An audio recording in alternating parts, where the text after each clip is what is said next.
बात है, उसका एक छोटा सा वीडियो बना के अगर शेयर कर देते किसी भी सोशल मीडिया पे, तो हर चीज हम तक पहुंच जाती है, डीएम तक और हम तक, जनपद की हर चीज जो भी आप किसी भी कोने से डालें, रत्नेश वगैरह जो भी डाल देते हैं तुरंत देख लेते हैं उसे। पत्रकार बंधु डालें या नॉर्मल लोग डालें तो देख ही लेते हैं। तो इसमें आप इसका इस्तेमाल करिए, ना कि ऊट पटांग हरकतों में कि ट्रेन के पटरी पे लेट के और भैंस के ऊपर बैठ के बीन बजा रहे हैं, तो ये इस तरह से करने से कोई फायदा नहीं है। तो कृपया करके मेरा आप लोगों से अनुरोध है और निवेदन भी है कि इन यातायात के नियमों के प्रति सचेत रहें और अपने आप को भी सुरक्षित रखें और अपने समाज को भी सुरक्षित रखें। अब दूसरा बिंदु है, इस समय सरकार की एक बहुत बड़ी प्राथमिकता है कि मिशन शक्ति के रूप में हम लोग नारी सशक्तिकरण पर ध्यान दे रहे हैं। नारी सशक्तिकरण पर उसे देखते रहना, जैसे ही रचित टंडन ऑनलाइन हो तो हम अभी एक साइबर एक्सपर्ट हैं रचित टंडन, आप लोगों ने शायद नाम भी सुना होगा। 3-4 लोग हैं, संजय मिश्रा, रचित टंडन और एक अमित दुबे, ये लोग जगह जगह सेशंस ले रहे हैं। एक्चुअली इनके सेशन थोड़ा ज्यादा टेक्निकल होते हैं, जैसे हमारे अमरनाथ ने भी थोड़ा सा और लोगों से ज्यादा ज्ञान प्राप्त कर लिया, तो ये बहुत टेक्निकल होने लगते हैं। आप लोगों को केवल बहुत ज्यादा टेक्निकल नहीं, थोड़ा सा केवल सजग रहने का, टेक्निकल के लिए इस टीम को टेक्निकल बहुत एक्सपर्ट होना चाहिए, लेकिन आपको केवल इतना ही सचेत रहें आप कि अगर आपके साथ घटना हो जाए तो आप क्या करें। वो तीसरा बिंदु है, उस पर बात करेंगे। पहले मिशन शक्ति पे बात करते हैं 5 मिनट। मिशन शक्ति के लिए जब से वर्तमान सरकार का गठन हुआ है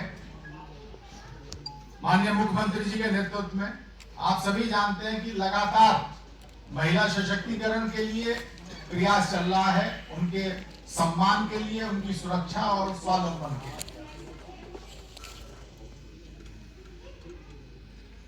आप बहुत से लोग सहमत होंगे कि अगर आप 10 साल पहले जाएं उस समय की व्यवस्था में, क्योंकि जो यहाँ छात्र बैठे हैं शायद वो उस समय 10 साल के भी ना रहे हों, उन्हें आइडिया ना हो, लेकिन जो लोग यहाँ पे उस कालखंड के जिन्होंने देखा है वो ये अच्छी तरह महसूस करेंगे कि रात में पहले निकलने में महिलाओं को, बेटियों को, बहनों को कितनी दुश्वारियां होती थी और समय समय पे घटनाएं भी कारित होती रहती थी। इसके 3 आयाम, जो महिला सम्मान, सुरक्षा और स्वावलंबन। तो सम्मान के जहां तक बात हम करते हैं, आज भी जब भी कोई बहन बेटी घर में, घर या घर के बाहर 3-4 जगह प्रीडोमिनेंटली होती हैं, उनका स्कूल या उनका कार्य क्षेत्र या किसी कार्य से अगर वो बाजार कुछ खरीदने या लेने के लिए गई है। इन तीनों जगह पहले बहुत सी बच्चियां स्कूल में इसलिए जाना छोड़ देती थी कि शोहदे किस्म के लोग, जो इस तरह के सिर फिरे और मनवड़ किस्म के लोग होते थे, वो उनको परेशान करते थे, फप्तियां कसते थे और तरह तरह से प्रताड़ित करते थे। इसमें 2 ग्रुप होते थे।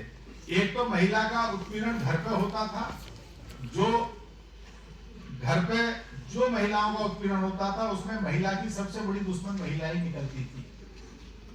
वो सास बहू के रिश्ते हों, चाहे नंद और जिठानी टाइप रिश्ते हों, या नंद और भाभी के रिश्ते हों, इन रिश्तों में जब भी कभी कोई भी पीड़ित होता था, वो भी महिला, और पीड़ा देने वाली भी सामान्य रूप से महिला।